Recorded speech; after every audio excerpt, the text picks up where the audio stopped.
Okay, picture this. You're sitting there, refreshing your feed for the 100th time today. Maybe you're doom scrolling, maybe you're waiting for a text. And then, nothing. Not the no service bars, nothing. Not the spinning wheel of death, nothing. This is a different kind of nothing. Your phone is on. The screen is bright. But every single app that needs the internet just stares back at you. Blank. Silent. Like something went out. Not in your room, not in your city. Everywhere. For about 2 seconds, it's kind of peaceful. Then the noise starts. Not a loud noise. A quiet one. A wave of whispers. Is yours? Yeah, me too. I think the Wi-Fi's down. People start to wander.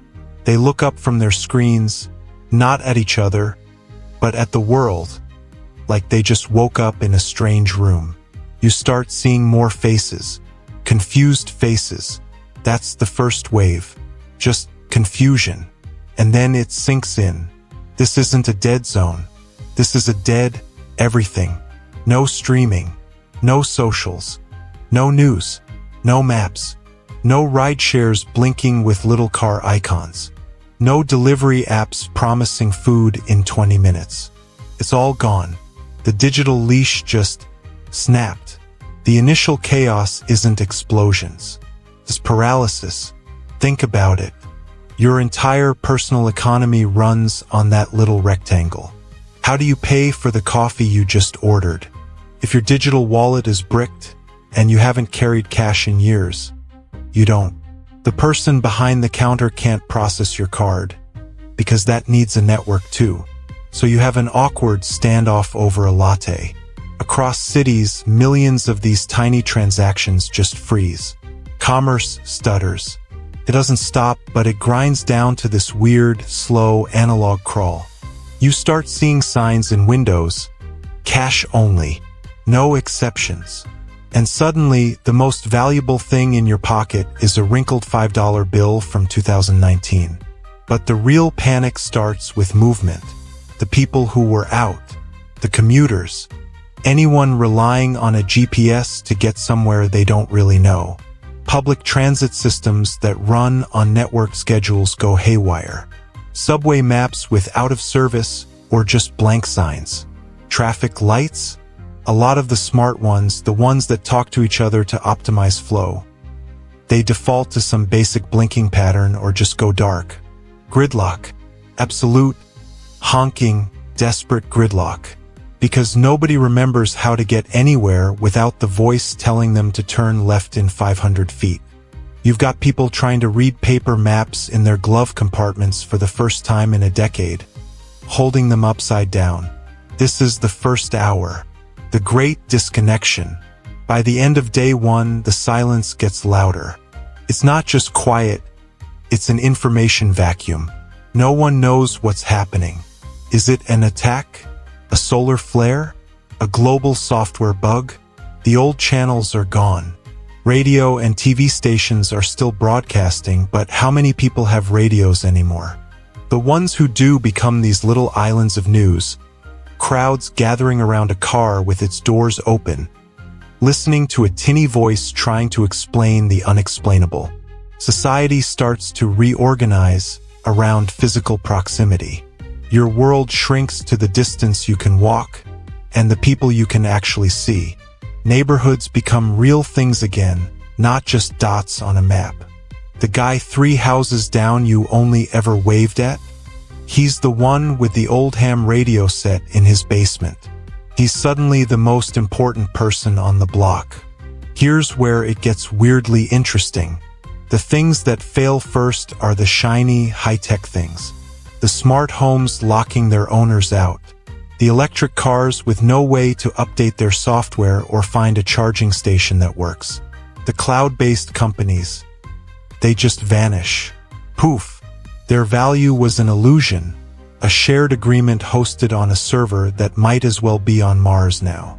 But the stuff that works, the dumb stuff, the robust, simple, local stuff, landline phones if the circuits are still good, bicycles, libraries, actual libraries with paper books, become temples of lost knowledge.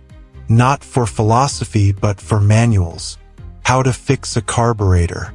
Basic first aid. Home canning for dummies. Books you could download in a second are now priceless artifacts.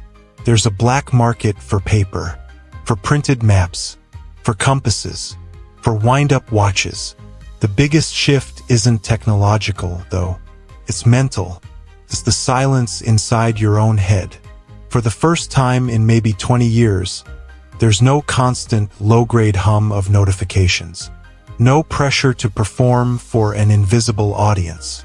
The anxiety of the global situation is immense, but the personal, social media-fueled anxiety that just evaporates.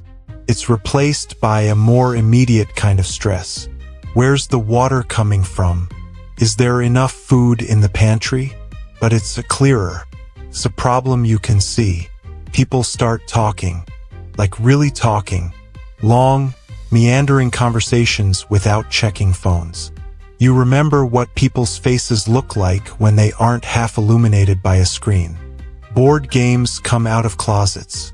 People make music instead of just streaming it. It's not all kumbaya.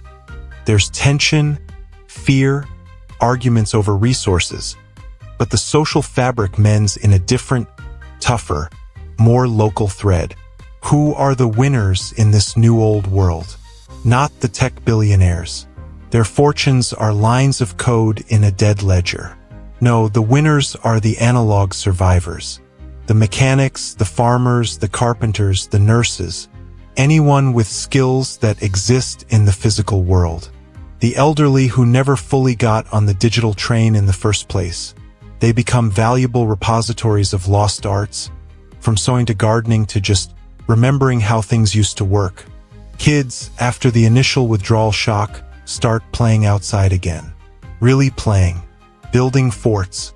Their imaginations, no longer prefabricated by YouTube algorithms, have to bootstrap themselves. The losers? Anyone whose identity, income, or safety was purely digital. Influencers, cloud architects, gig economy drivers with no local knowledge. Massive, centralized systems fail. But small, community-based systems, they have a chance. Months go by. The network doesn't come back. Ever. We slowly, painfully realize this is permanent. We rebuild, but not back to what we were. We build around the whole.